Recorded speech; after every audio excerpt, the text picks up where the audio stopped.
ونؤمن به ونتوكل عليه ونعوذ بالله من شرور أنفسنا ومن سيئات أعمالنا من يهده الله فلا مضل له ومن يضلله فلا هادي له وأشهد أن لا إله إلا الله وحده لا شريك له وأشهد أن محمدا عبده ورسوله صلى الله عليه وعلى آله وأصحابه وبارك وسلم تسليما كثيرا كثيرا. أما بعد فقد قال الله سبحانه وتعالى في كلامه المجيد والفرقانه الحميد: أعوذ بالله من الشيطان الرجيم. بسم الله الرحمن الرحيم. قل أطيعوا الله وأطيعوا الرسول وأولي الأمر منكم فإن تنازعتم في شيء فردوه إلى الله ورسوله.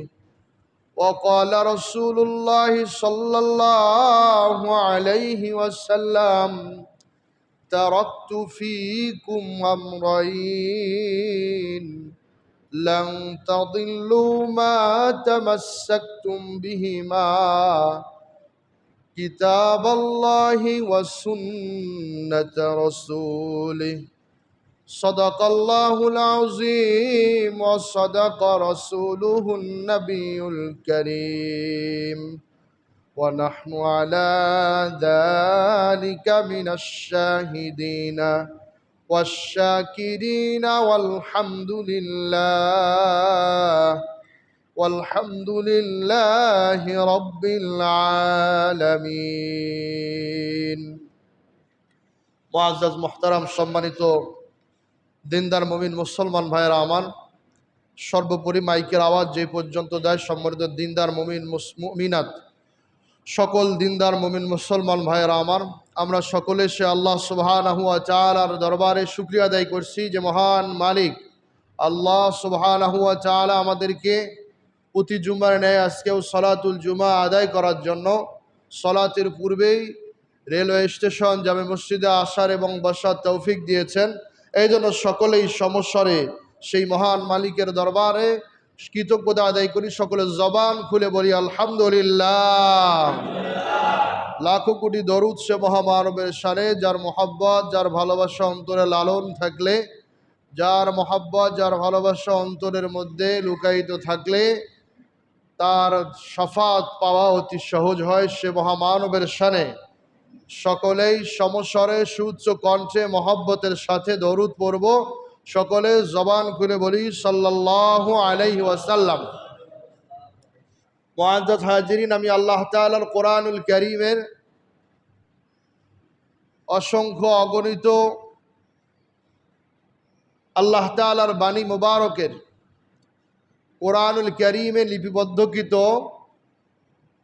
৬২৩৬টা আয়াতে কারিমা, এর মধ্যে সূরা নিসা নামক একটি সূরা রয়েছে। সেই সূরা নিসার 59 নম্বর আয়াত আমি আপনাদের সামনে তেলাওয়াত করে শুনিয়েছি। আল্লাহ রসুলের অসংখ্য আহাদিসে মোবারক থেকে একটি হাদিস আপনাদেরকে পাঠ করে শুনিয়েছি। আল্লাহ তাআলা তৌফিক দিলে আয়াতে কারিমা এবং হাদিসের আলোকে আল্লাহ তাআলা আমাকে যতটুকু তৌফিক দিবেন ঠিক ততটুকু আলোচনা আপনাদের সামনে উপস্থাপন করার চেষ্টা করবে ইনশাআল্লাহ। মুআজ্জাজ হাজিরিন, আমি যে আয়াতে কারিমা তেলাওয়াত করেছি, আল্লাহ পাক রব্বুল আলামিন আয়াতে কারিমার মধ্যে বলেন, কুল আতিউল্লাহ ওয়া আতিউর রাসূল, আল্লাহ রাব্বুল আলামিন কোরআনুল কারীমের সূরা নিসার 2 নম্বর সূরা বাকারার সিরিয়ালের থেকে 2 নম্বর সিরিয়ালের মধ্যে যদি আপনি ধরেন সূরা নিসার মধ্যে আল্লাহ পাক রব্বুল আলামিন 59 নম্বর আয়াতের মধ্যে আল্লাহ বলেন, কুল আতিউল্লাহ, তোমরা আল্লাহর অনুগত্য করবে, ওয়া আতিউর রাসূল, তোমরা রাসূলের অনুসরণ করবে, ওয়া উলিল আমরি মিনকুম, এবং তোমাদের নেতাদের তোমরাকে অনুসরণ করে চলবে। ফাইন তানাযাতুম ফি শাইইন, যদি কোনো ব্যাপার নিয়ে তোমাদের একে অপরের মধ্যে মতবিরোধের সৃষ্টি হয়, মতপার্থক্যের সৃষ্টি হয়, ফাইন তানাযাতুম, যদি কোনো ব্যাপার নিয়ে তোমাদের মাঝে ঝগড়া তৈরি হয়, মত পার্থক্যের তৈরি হয়, ফারুদ্দুহু ইলাল্লাহ, তাহলে তোমাদের কাজ হবে সেটাকে আল্লাহর দিকে ঘুরিয়ে দেওয়া। ফারুদ্দুহু ইলাল্লাহি ওয়া রাসূলি, তাহলে তোমাদের কাজ এবং দায়িত্ব হবে সে জিনিসটাকে আল্লাহ এবং তার রাসূলের দিকে ঘুরায় দিয়ে, অর্থাৎ কোরআন এবং হাদিসের মধ্যে মিলায় নিয়ে তার ফয়সালা নিয়ে ওই ফয়সালার হকে জীবনযাপন করা, দায়িত্ব এটা। কারণ জীবনে চলতে গেলে বিভিন্ন ঝুট ঝামেলা, বিভিন্ন সমস্যার উদ্ভব হবে। এখন এ সকল সমস্যা যখন আমাদের জীবনে তৈরি হবে,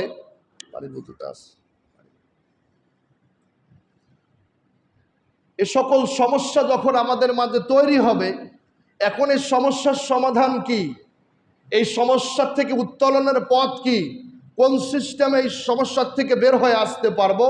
আল্লাহ পাক এই কোরআনুল কারীমের সূরা নিসার 59 নম্বর আয়াতে সেই বিষয়টি সম্পর্কে আমাদেরকে ধারণা দিচ্ছেন যে বান্দারা তোমরা জেনে রাখো, কুল আতিউল্লাহ, তোমাদের 1 নম্বরে কাজ তোমরা আল্লাহকে অনুসরণ করবে, অনুগত করবে, ও আতিউর রাসূল, তোমরা তোমাদের রাসূলের অনুসরণ করবে, ও উলিল আমরি মিনকুম, এবং তোমাদের নেতা যিনি হবেন, ধর্মীয় নেতা যিনি হবেন তাকে অনুসরণ করবেন। ফাইন তানাযাতুম ফি শাইইন, যদি কোনো ব্যাপার নিয়ে কখনো ঝগড়া লাগে, ফারুদ্দুহু, তাহলে সেটাকে ঘুরিয়ে দিবে ইলাল্লাহি ওয়া রাসূলি, আল্লাহর দিকে এবং রাসূলের দিকে, অর্থাৎ কোরআনুল কারীমের দিকে এবং হাদিসের সাথে সেটাকে মিলায় নাও। যদি মিল পাও সেটার উপর আমল করো, আর যদি মিল না পাও তাহলে সেটার উপর আমল করা যাবে না। আমি যে হাদিসখানা পড়েছি, আল্লাহ রাসূল সাল্লাল্লাহু আলাইহি সাল্লাম বলতেছেন, বিদায় হজের ময়দানে আল্লাহ রাসূল সাল্লাল্লাহু আলাইহি সাল্লাম এই কথাটা বলে গেছেন, এই হাদিস, এই বাণী আমাদের জন্য রেখে গিয়েছেন। তিনি বলতেছেন যে তারাকতু ফীকুম আমরাইন, আমি তোমাদের জন্য 2টা জিনিস রেখে যাচ্ছি। তারাকতু ফীকুম আমরাইন, তোমাদের জন্য 2টা জিনিস রেখে যাচ্ছি।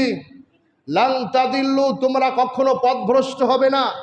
মা তামাসসাকতুম বিহিমা, এই 2টা জিনিসকে যদি তোমরা শক্ত করে ধরতে পারো, এই 2টা জিনিসকে যদি তোমরা অনুসরণ করে চলতে পারো, তোমরা এই 2টা জিনিসকে যদি লালন করতে পারো অন্তরের মণিকোঠায়, জেনে রাখো, লান তাদিল্লু, তোমরা কখনো ভুল পথের মধ্যে যাবে না, অশুভ পথের মধ্যে তোমরা যাবে না।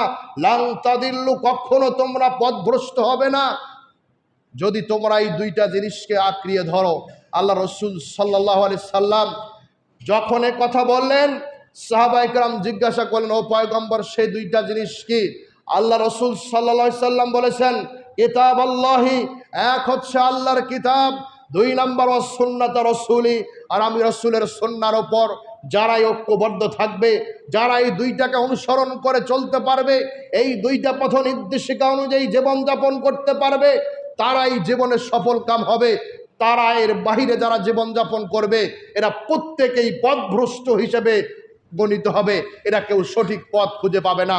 ও দুনিয়ার মুসলমান জাতি, আমাদেরকে খেয়াল রাখার দরকার, যেই মুসলমানেরা পৃথিবীর সহ্য বীর্য এবং সুশাসন নিয়ে সারা পৃথিবীকে শাসন করত, সারা পৃথিবীর বুকে মাথা চারিয়ে দাপিয়ে বেড়াইতো, সেই মুসলমানেরা আজকে বিড়ালের জাতিতে রূপান্তরিত হয়েছে। মাতা নমনীয়তার সুর ধরে তারা প্রত্যেকেই আজকে অতি মানবেতর জীবনযাপন করতেছে। সারা পৃথিবীতে মুসলমানদেরকে কেমনিভাবে দাবায়া দেওয়া যায়, মুসলমানদেরকে কেমনিভাবে নিজেদের সক্রিয়তার থেকে নষ্ট করে তাদেরকে পথভ্রষ্টতার দিকে নিয়ে যাওয়া যায়, সমস্ত জাতি আজকে ঐক্যবদ্ধ হয়েছে। এর কারণ হচ্ছে সমস্ত জাতি ঐক্যবদ্ধ হতে পারে, সবাই ঐক্যবদ্ধভাবে চলবে, কিন্তু কখনো কোনো ক্রমে যদি মুসলমানেরা এই দুইটা জিনিস থেকে বাহির হতে না হয়, কখনো যদি এই দুইটা জিনিসকে আঁকড়িয়ে ধরার থেকে বিরত না থাকে, যত ঐক্যবদ্ধ হোক না কেন, মুসলমানদেরকে কখনো কোনো ক্ষেত্রে তাদের এই উন্নত শিরকে কখনো নমনীয়তার দিকে নিয়ে আসা, ধাবিত করা কোনো ক্রমেই সম্ভব হবে না।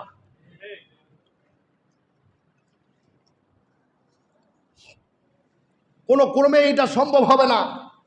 কিন্তু মুসলমানদের আজকে যে অবস্থা সৃষ্টি হয়েছে, এর পেছনেই হচ্ছে, কারণটি হচ্ছে মুসলমানেরা আল্লাহ পাক রব্বুল আলামিন যে আমানত দিয়েছে, আমানত দুটির কদর করে না, যার ফলে দিকে দিকে চতুর্দিকে মুসলমানদের উপর অত্যাচার, জুলুমের স্টিম রুলার সর্বমহল থেকে চাপিয়ে দেওয়া হচ্ছে। এর আগে বলছিলাম যে একটা রাষ্ট্রের মধ্যে কখন জালেম শাসক আসে, এটা আমাদের আমলের কারণে আসে, ঠিক না বেঠিক বলেন? রাষ্ট্রের মধ্যে জালেম শাসক কখন আসবে? যখন আমাদের আমলের কি হবে? ঘাটতি হবে। আপনারা জেনেছেন মানুষ জাকাত না দিলে কি হবে? আল্লাহ বৃষ্টি বন্ধ করে দিবেন, বিভিন্ন মুসিবত চাপায় দিবেন। আমরা কখন বুঝতে পারবো? আজকে আপনি আমি খেয়াল করি, আমাদেরকে যে পথ নির্দেশিকা দিয়েছে, যে আমানত দুইটি আমাদেরকে দিয়েছে, সে আমানতের পদঙ্ক অনুসরণ না করার কারণে মুসলমানেরা চতুর্দিক থেকে আজকে জুলুম, নির্যাতন এবং অত্যাচারের মুখোমুখি হচ্ছে। আর একটা জিনিস খেয়াল করবে, সমাজের মধ্যে অসংখ্য এই কোরআন এবং হাদিসকে অনুসরণ না করার কারণে অসংখ্য অগণিত ধর্ম বিশ্বাসের মধ্যে এমন কিছু বিষয় ঢুকে গেছে, অনেক ক্ষেত্রে এই বিশ্বাস তাকে তার প্রকৃত ঈমান থেকে বিচ্যুতি ঘটায়, সেখান থেকে বের করে দেয়। আচ্ছা, মুসলমানদেরকে যদি আপনি দেখেন, হিন্দুদেরকে দেখেন, আকৃতিগতভাবে হিন্দু আর মুসলমানের মধ্যে কি কোনো পার্থক্য আছে ভাই? কোনো পার্থক্য আছে? নাই। খ্রিস্টানের মধ্যে কোনো পার্থক্য নাই। আমাদের শরীর যদি কাটা হয়, কি বের হবে বলেন? রক্ত বের হবে। একজন হিন্দুর শরীর কাটলে কি বের হয়? রক্ত বের হয়। অঙ্গ প্রত্যঙ্গের কোনো পার্থক্য নাই, পার্থক্য শুধু বিশ্বাসে। পার্থক্য কোথায়? আমরা এক আল্লাহকে বিশ্বাস করি, আর ওরা ৩৬ কোটি দেবতাকে বিশ্বাস করে, ঠিক না ঠিক বলেন? আমরা কয়জনকে বিশ্বাস করি? আমাদের সৃষ্টিকর্তা কয়জন? আল্লাহ একজনেই, দ্বিতীয় আর কেউ নাই। কিন্তু মানুষ একই, গঠন নীতি একই, আকৃতি একই, সিস্টেম চলার পদ্ধতি একই, কিন্তু শুধু পার্থক্য কোথায়? বিশ্বাস। এই বিশ্বাসের মধ্যেও জমিনের মধ্যে যখন আপনি চারা রোপণ করেন, আপনি জমিনের মধ্যে চারা রোপণ করেন, তার মানে কি আপনি কি সেখানে ঘাসও লাগিয়ে দিয়ে আসেন? না ঘাস হয়? আমাদের ইমানের মধ্যে অসংখ্য ঘাসের উৎপত্তি হয়েছে। এই ঘাসগুলো জমিনের মধ্যে যখন আপনি চারা রোপণ করেন, জমিনের মধ্যে চারা রোপণ করলে যেমন সেখান থেকে আস্তে আস্তে কিসের উৎপত্তি হয়? ঘাসের উৎপত্তি হয়। আর এই ঘাস কেউ লাগায় না। ঠিক তদ্রূপভাবে যদি আপনি লক্ষ্য করেন, মানুষ যখন বসবাস করতে করতে দীর্ঘ সময় পর্যন্ত একটা অবস্থানের মধ্যে থাকে, মানুষের ইমানের মধ্যেও কিছু আগাছা তৈরি হয়। জমিন থেকে যেমন আগাছাকে পরিষ্কার করা হয়, তো আমাদের ইমানের মধ্যেও যদি এমন কিছু আগাছার উৎপত্তি হয়, এগুলো পরিষ্কার করার দরকার আছে কি নাই? সাধারণ একটা মোবাইল যদি আপনি খেয়াল করেন, মোবাইলের সফটওয়্যার আপডেট চায় কি চায় না? ভাইরাস চেক চায় কি চায় না? এটা যদি করতে হয়, তো আমরা যারা রয়েছি, আমাদের পরিবেশ পরিস্থিতি, সামাজিক অবস্থানের দিক থেকে আমাদের ইমানের মধ্যে কিছু ময়লার তৈরি হয়েছে, কিছু আগাছা হয়েছে। এই আগাছাগুলো আপনাদের সামনে উপস্থাপন করা হবে। এতে যদি আপনার ইমানের মধ্যে অধিক সংখ্যক পরিমাণে আগাছার ধরা পড়ে, আপনি কি সেটাকে পরিষ্কার করবেন না রেখে দেবেন? পরিষ্কার করবেন না রেখে দেবেন? পরিষ্কার করবে ইনশাআল্লাহ। আপনার মতের বিরুদ্ধে গেলেও সেটা মানবো ইনশাআল্লাহ। আপনার চিন্তার বিরুদ্ধে গেলেও যদি কোরআন হাদিস আমাকে বলে, আমি সেটাই মানবো ইনশাআল্লাহ। এই আগাছাগুলো অতি সূক্ষ্ম আগাছা, এটা আপনি চিন্তা করতে পারেন নাই যে এটা কোনো কথা হলো, এটা স্বাভাবিক ব্যাপার। সে ব্যাপারটাগুলো কি? এই আগাছাগুলোর মধ্যে বেশি ব্যাখ্যামূলক যাচ্ছে না, শর্টে বলতেছি। এই আগাছাগুলোর মধ্যে একটি আগাছা বলতেছি প্রথমে, অসংখ্য অগণিত আগাছা, কিন্তু ধরে ধরে তো একটা করে দেখাইতে হবে। প্রথম আগাছা হচ্ছে, অনেকেই মনে করে খানা খাওয়ার পরে প্লেটটা ধুয়ে খাওয়া কি, জোরে বলেন। এই তো কাম শেষ। এই যে আগাছা, এটার নাম কি? ঘুমাইয়েন না, একটু শোনেন। আগাছাগুলো বলে দিয়ে একটু আস্তে আস্তে রিফ্রেশ করে নেবেন। প্রথম যে কথাটি সেটি হচ্ছে, আমাদের ধারণা খাওয়ার পরে প্লেট ধুয়ে খাওয়া সুন্নত, কিন্তু এটা সুন্নত নয়। আঙ্গুল চেটে খাওয়া, প্লেট সুন্দর করে চেটে পুটে খাওয়া, এটা সুন্নত, কিন্তু ধুয়ে খাওয়া কি নয়, সুন্নত নয়। কিন্তু আমাদের সমাজের মধ্যে অসংখ্য গণিত মানুষ এমন রয়েছে যারা মনে করে খাবার পরে যদি আমি প্লেটটা ধুয়ে খাই, আল্লাহর পয়গম্বরের একটা সুন্নত আদায় করলাম। বলেন নাউজুবিল্লাহ। আল্লাহর পয়গম্বর হাদিস শরীফের মধ্যে বলেন, মান কাযযাবা মুতাআম্মিদান, কেউ যদি আমার ব্যাপারে কোনো বিষয় এমন করে লাগিয়ে দেয় যেটা আমি বলি নাই, আল্লাহর পয়গম্বর বলেন, কেউ যদি এমন কোনো কথাকে লাগিয়ে দেয় যে কথাটা আমি বলি নাই, যে কাজটা করতে বলি নাই, মান কাযযাবা মুতাআম্মিদান, কেউ যদি আমার ব্যাপারে কোনো মত পার্থক্য ঢুকে দেয় যেটা আমি নির্দেশ দেই নাই, ফালিয়াতাবাওয়া মাকাদাহু মিনান নার, সে যেন তার স্থানটাকে জাহান্নামে করে। নাউজুবিল্লাহ বলেন। আল্লাহর পয়গম্বর সুন্নাত বলেন নাই, সাহাবায়ে কেরাম সুন্নাত বলেন নাই। এমন কোন কাজ যদি কোনো আল্লাহর বান্দা করে, তাহলে আল্লাহর পয়গম্বর হাদিস শরীফের মধ্যে বলেছেন, ফালিয়াতাবাওয়া মাকাদাহু মিনান নার, সে যেন তার স্থান কোথায় করে নেয়, জাহান্নামে।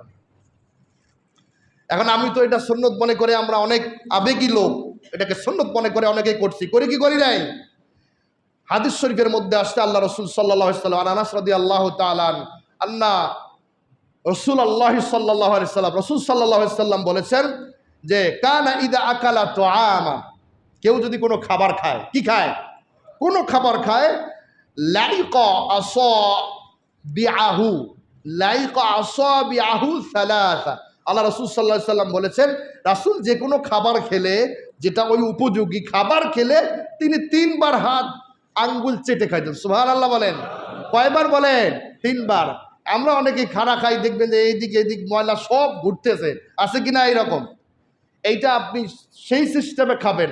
এরপর আল্লাহ রাসূল সাল্লাল্লাহু আলাইহি ওয়াসাল্লাম বলেছে, ইজা সাকাতাত লুকমাহু আহাদিকুম, কেউ যদি কারো কোনো লোকমা খানা খাইতে গেলে পড়ে যায় কি যায় না, অনেকে আমরা ডিজিটাল মডেল যুগে এই লোকমাগুলো উঠায় খাই না। এই জন্য আল্লাহ রাসূল সাল্লাল্লাহু আলাইহি ওয়াসাল্লাম এই হাদিসের শেষে তিনি স্পষ্ট করে বলেছেন, ফাইন্নাকুম লা তাদরুনা ফি আইয়ি তুআমিকুম আল বারাকা, তোমরা তো জানো না তোমরা যে খানা খাইতেছো, এই খানা খাইতে গিয়ে কোন খাবারটার মধ্যে, কোন দানাটার মধ্যে তোমার জন্য তোমার আল্লাহ বরকত রেখেছেন, এটাকে আমরা কেউ জানি?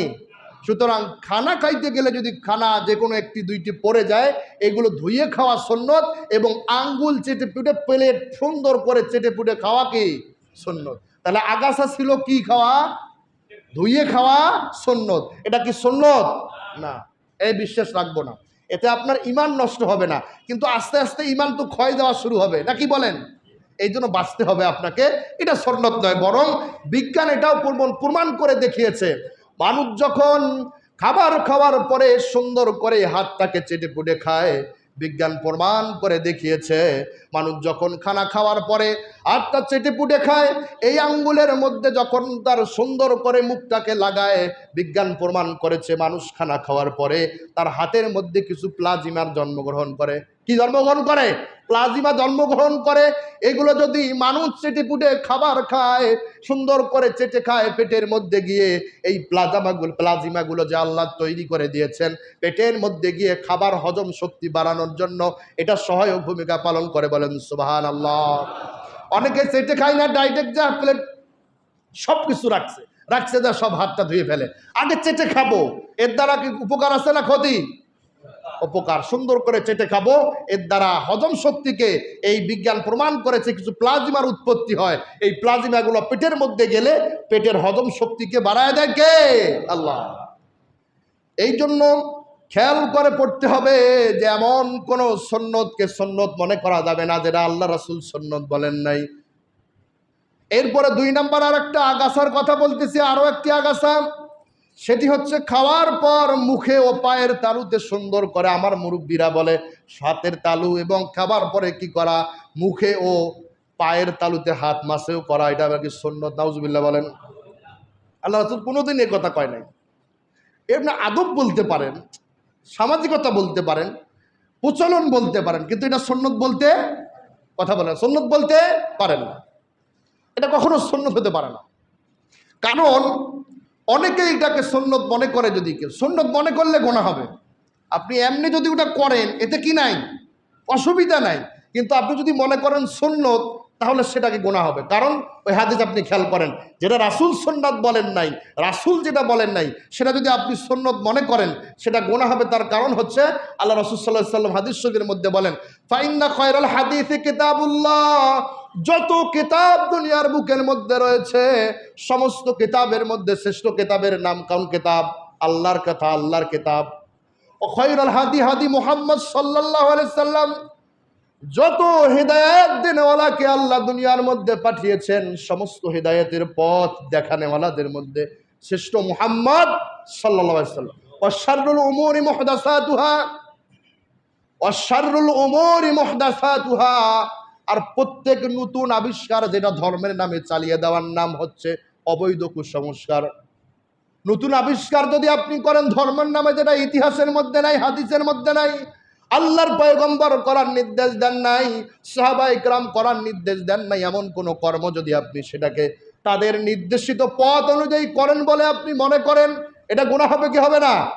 ওয়াশাররুল উমুরি মুহদাসাতুহা, আর প্রত্যেক নতুন আবিষ্কার, আর কুল্লু মুহদাসাতিন বিদআহ, প্রত্যেক নতুন আবিষ্কারের নামই হচ্ছে বেদাত। অকুল্লু বেদাতিন দলালা, আর প্রত্যেক বেদাতই হচ্ছে ভ্রষ্টতার দিকে মানুষকে নিয়ে যায়।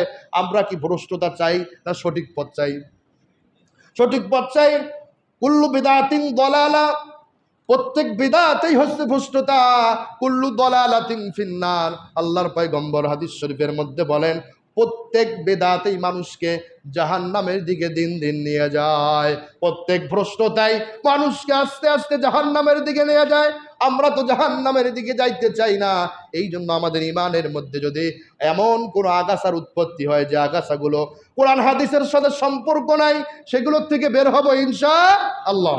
মুহতারাম হাজিরিন, এই জন্য খাওয়ার পরে মুখে আর পায়ের মধ্যে হাত মোছা, মুরব্বীরা আরো অনেকেই বলে ওই গোস্ত দিয়ে অথবা তেল জাতীয় কিছু খাইলে হাত মোছা, এটা আপনি মুরব্বীদের কথা হিসেবে এমনি মুছতে পারেন, কিন্তু এটা সুন্নাহ নয়। প্রকৃত রাসূলের সুন্নাহ অনুযায়ী রাসূল কি করতেন, তিনি খাওয়ার পরে চেটে পুটে খেয়ে সুন্দর করে তিনি হাতটা কি করতেন, ধুতেন, এরপরে রুমাল দিয়ে মাসে করতেন। এ ব্যাপারে সুস্পষ্ট দলিল আছে, হাদিস আছে, এত ব্যাখ্যা করে বলার মুশকিল। এরপরে আরেকটা ইমানের মধ্যে আগাছা, সেটা হচ্ছে আকিকা আর বদরসম।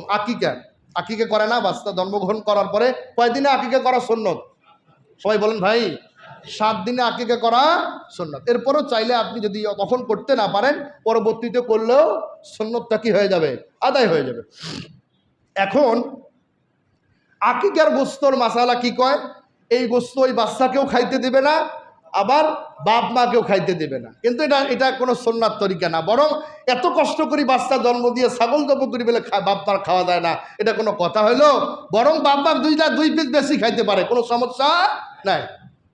ভাই কথা বুঝাইতে পারছি আমি? বাবা মা আপনি 2 টুকরা বেশি খাবেন,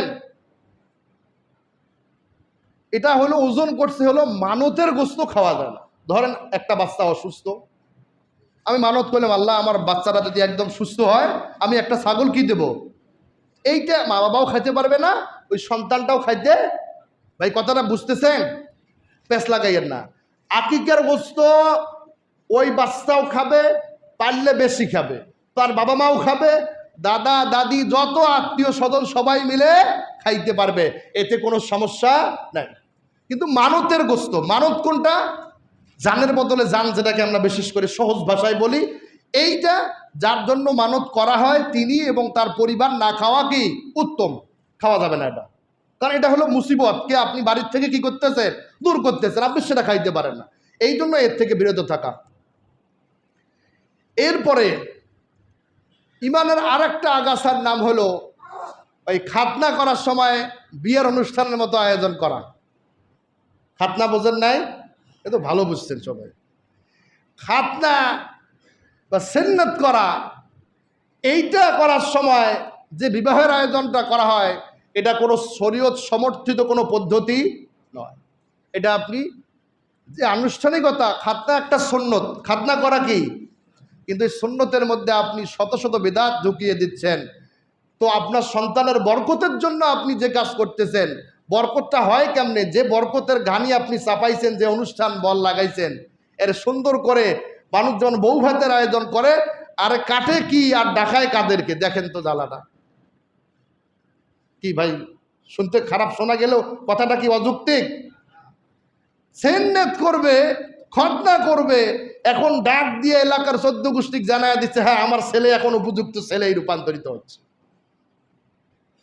এই জন্য এই জাতীয় কোনো অনুষ্ঠানে না অংশগ্রহণ করাই সব থেকে উত্তম। নিজে তো করব না, আর এমন কোনো অনুষ্ঠানে এই সুন্নতে খাতনার এই যে আনুষ্ঠানিকতা, এই আনুষ্ঠানিকতা শরীয়তে কোনো অংশ নেই। এই জন্য আমাদের ইমানের মধ্যে যদি এটা থেকে থাকে, এর থেকে বের হয়ে আসব। এরপরে আর একটা কিছুদিন আগে চলে গেছে, সেটা হচ্ছে পশু জবাইয়ের সময় বিশাল নামের লিস্ট ধরায় দেওয়া। আমি আল্লাহর জন্য কোরবানি দেবো এটা বলছিলাম, সুতরাং এত বড় নামের লিস্টের কোনো যৌক্তিকতা এখানে নাই, আপনার নিয়তের উপর নির্ভর করবে। আর একটা আগাছা হলো, কোরবানি তুই দিতে পারিস নাই ঠিক আছে, কিন্তু তোকে কোরবানি দিতেই হবে। সেটা কি?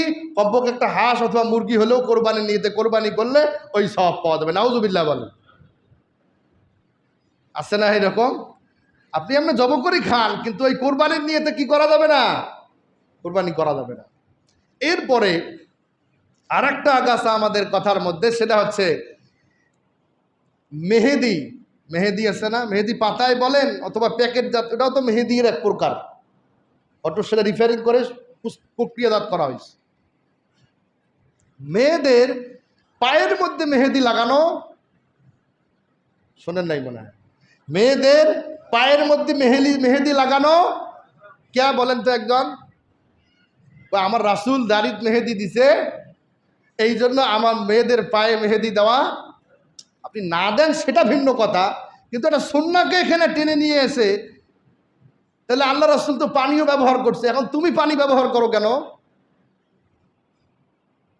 অত্যন্ত মহব্বত, এটা অযৌক্তিক মহব্বত। বরং সব থেকে উৎকৃষ্ট পদ্ধতি হচ্ছে ওই কথাকে এখানে টেনে নিয়ে না আসা, যে রাসূল মেহেদি দিছেন দাড়িতে, এই জন্য কি করব না, আমি পায়ের মধ্যে মেহেদিটা দেব না, এমনটা এই চিন্তা করব না। তুমি পায়ে না দাও সেটা তোমার ব্যাপার, কিন্তু মহিলারা চাইলেও পায়ের মধ্যে এবং শরীরের অন্য কোনো জায়গায় মেহেদি লাগাইতে পারে।